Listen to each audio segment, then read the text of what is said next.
हर हर महादेव दोस्तों। यह कथा 12 ज्योतिर्लिंगों में अंतिम ज्योतिर्लिंग घृष्णेश्वर की है, जो महाराष्ट्र के औरंगाबाद जिले में एलोरा गुफाओं के निकट वेरू ग्राम में स्थित है। शिव पुराण में वर्णित यह कथा भगवान शिव की परम भक्त घुष्मा की अनन्य भक्ति की अमर गाथा है। दक्षिण दिशा में, जहाँ पर्वत श्रृंखलाएं आकाश को छूती प्रतीत होती हैं, वहाँ श्वेत धवल पाषाणों से निर्मित देवगिरी पर्वत खड़ा था। यह पर्वत न केवल अपनी सुंदरता के लिए प्रसिद्ध था, बल्कि यहाँ की पवित्र भूमि पर भगवान शिव के भक्तों की बस्तियां बसी हुई थीं। इनमें से एक बस्ती में सुधर्मा नामक एक धर्मपरायण ब्राह्मण निवास करते थे। सुधर्मा भारद्वाज गोत्रीय थे, जिनका जीवन वेदों, पुराणों और धार्मिक अनुष्ठानों में लीन रहता था। वे प्रतिदिन प्रातःकाल सूर्योदय से पूर्व उठकर गंगा स्नान करते, फिर मंदिर जाकर भगवान शिव की आराधना में समय बिताते। उनकी पत्नी सुदेहा एक सौम्य और सुशील स्त्री थी, जो घर का संचालन बड़ी कुशलता से करती। लेकिन उनके वैवाहिक जीवन में एक कमी थी, संतान सुख की। वर्ष बीतते गए, लेकिन सुदेहा के गर्भ में कोई संतान नहीं ठहरी। पड़ोसी स्त्रियां उनकी पीठ पीछे व्यंग्य करती, देखो, सुधर्मा जैसे धर्मात्मा को भी भगवान संतान नहीं दे रहे। ये शब्द सुदेहा के हृदय को बेधते थे। रातें अनिद्रा से भरी होतीं और सुबह आशा की किरण से। सुधर्मा उन्हें सांत्वना देते, प्रिय, भगवान शिव की कृपा से सब ठीक हो जाएगा, धैर्य रखो। लेकिन सुदेहा का मन व्यथित रहता। एक दिन उन्होंने निर्णय लिया कि अपनी छोटी बहन घुष्मा का विवाह सुधर्मा से करवाएंगी, ताकि संतान प्राप्ति का योग बने। यह निर्णय उनके जीवन का एक महत्वपूर्ण मोड़ साबित हुआ। घुष्मा, सुदेहा की छोटी बहन, एक साधारण किंतु अत्यंत शिवभक्त स्त्री थी।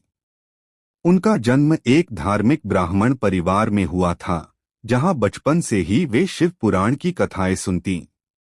विवाह के बाद वे देवगिरी के उस छोटे से आश्रम में आ गईं, जहां सुधर्मा और सुदेहा रहते थे। घुष्मा का स्वभाव शांत और समर्पित था। वे प्रतिदिन प्रातःकाल उठकर स्नान करतीं, फिर मिट्टी से 101 पार्थिव शिवलिंग बनातीं। प्रत्येक लिंग को फूल, बिल्वपत्र, धूपदीप से अभिमंत्रित करतीं। पूजा के समय उनका मन इतना एकाग्र होता कि आसपास की दुनिया भूल जाती। पूजन समाप्त होने पर वे सभी लिंगों को निकटवर्ती सरोवर में विसर्जित कर देती। यह सरोवर पारदर्शी जल से भरा था, जिसमें कमल के फूल खिले रहते। स्थानीय लोग इसे कुशस्थल तीर्थ कहते। घुष्मा की यह भक्ति सुदेहा को प्रारंभ में आश्चर्यजनक लगती, लेकिन धीरे धीरे ईर्ष्या का बीज बोने लगी। सुधर्मा घुष्मा की भक्ति से प्रभावित होकर उन्हें प्रोत्साहित करते, भाभी, तुम्हारी भक्ति से भगवान प्रसन्न होंगे। सुदेहा मुस्कुराती, लेकिन मन ही मन सोचती, यह सब संतान के लिए तो है। महीनों बीते और घुष्मा गर्भवती हो गईं। जब पुत्र का जन्म हुआ, तो घर में आनंद की लहर दौड़ गई। बालक को घुष्मेश नाम दिया गया। सुदेहा ने बालक को गोद में लिया और प्रतीत होता था कि उनका हृदय प्रसन्न है। लेकिन यह प्रसन्नता क्षणिक थी। घुष्मेश का बचपन आश्रम में ही बीता। सुधर्मा उसे वेदों की शिक्षा देते, जबकि घुष्मा अपनी भक्ति के साथ साथ मातृत्व का सुख भोगती। बालक बड़ा होने लगा, 5 वर्ष, 10 वर्ष, फिर युवावस्था।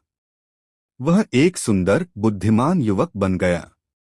घुष्मा की भक्ति में वह भी सहयोग करने लगा। प्रतिदिन पूजा के समय वह मिट्टी लाता, लिंग गढ़ने में मदद करता। सुदेहा बाहर से तो सब कुछ सामान्य रखती, लेकिन अंदर ही अंदर जलन बढ़ती गई। यह बालक तो घुष्मा का है, सुधर्मा का प्रेम भी अब उसी की ओर अधिक है, वे मन में बुदबुदाती। पड़ोसियों की प्रशंसा, घुष्मा की संतान कितनी सुंदर है, उनके कानों में तीर की तरह चुभती। एक रात जब चंद्रमा आकाश में चमक रहा था, सुदेहा ने घुष्मेश के विवाह का प्रस्ताव रखा। एक सुंदर ब्राह्मण कन्या से उसका विवाह हो गया। विवाह के बाद घर में और भी हलचल बढ़ गई। घुश्मेश की पत्नी सौम्य और कर्तव्यनिष्ठ थी। अब घर में दो पीढ़ियां थीं, सुधर्मा घुश्मा और घुश्मेश पत्नी। सुदेहा का मन और अधिक विक्षिप्त हो गया। वे रात रात भर सो न पाती। एक दिन उन्होंने निर्णय लिया, इस बालक को समाप्त। वह रात्रि थी जब बादल घने थे और वर्षा की बूंदें टपक रही थीं। घुश्मेश अपनी पत्नी के साथ शयन कक्ष में सो रहा था। सुदेहा चुपके से कमरे में घुसी। उनके हाथ में एक तेज धार वाला चाकू था जो उन्होंने रसोई से लिया था। हृदय धड़क रहा था, लेकिन ईर्ष्या ने उन्हें अंधा कर दिया। यह सब समाप्त हो जाना चाहिए, वे मन में दोहराईं। चाकू की धार घुश्मेश के गले पर चली और रक्त की धार बहने लगी। युवक की आंखें खुलीं, लेकिन आवाज न निकली। सुदेहा ने शव को उठाया और बाहर सरोवर की ओर ले गई। सरोवर का जल शांत था, लेकिन रक्त से लाल हो गया। शव को जल में धकेल दिया। वापस आकर उन्होंने बिस्तर साफ किया, मानो कुछ हुआ ही न हो। सुबह हुई। घुश्मेश की पत्नी जागी तो बिस्तर पर रक्त के धब्बे देखे। चीख पड़ी, स्वामी, स्वामी कहाँ हो? घर में कोहराम मच गया। सुदेहा जोर जोर से विलाप करने लगी, मेरा भतीजा। कौन ने यह कृत्य किया? सुधर्मा दौड़े आए, उनका मुख पीला पड़ गया। वे रोने लगे, हे राम, हमारा वंश कैसे समाप्त हो गया? पुत्रवधू मूर्छित हो गई। पूरा आश्रम शोक में डूब गया। लोग इकट्ठे हो गए, लेकिन अपराधी का पता न चला। केवल घुश्मा शांत थी। वे प्रातःकाल की पूजा में लीन रहीं। घर में चीत्कारें गूंज रही थीं।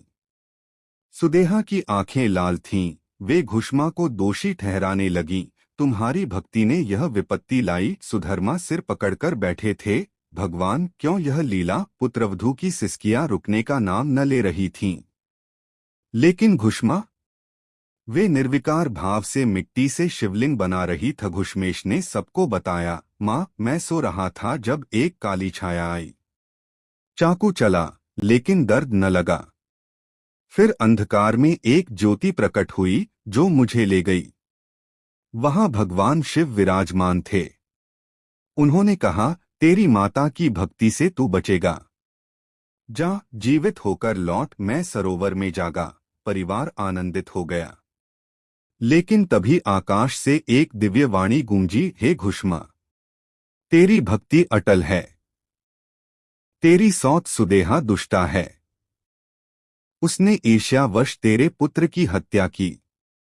मैं उसका संहार करूंगा। आकाशवाणी सुनकर सब थर्रा गए। सुदेहा कांपने लगी।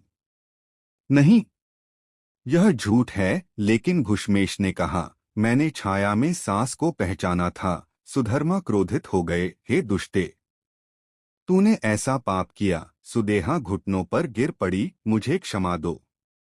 ईर्ष्या ने मुझे अंधा कर दिया। आकाशवाणी फिर बोली, घुश्मा, तू बोल, क्या दंड दूं? घुश्मा ने शांत स्वर में कहा, प्रभु, उसे न मारें। मेरी बहन है वह। उसके पाप को क्षमा करें। आपके दर्शन से ही पाप नष्ट हो जाते हैं। घुश्मा की विनती सुनकर आकाशवाणी प्रसन्न हुई। हे भक्ते, तेरी उदारता देख।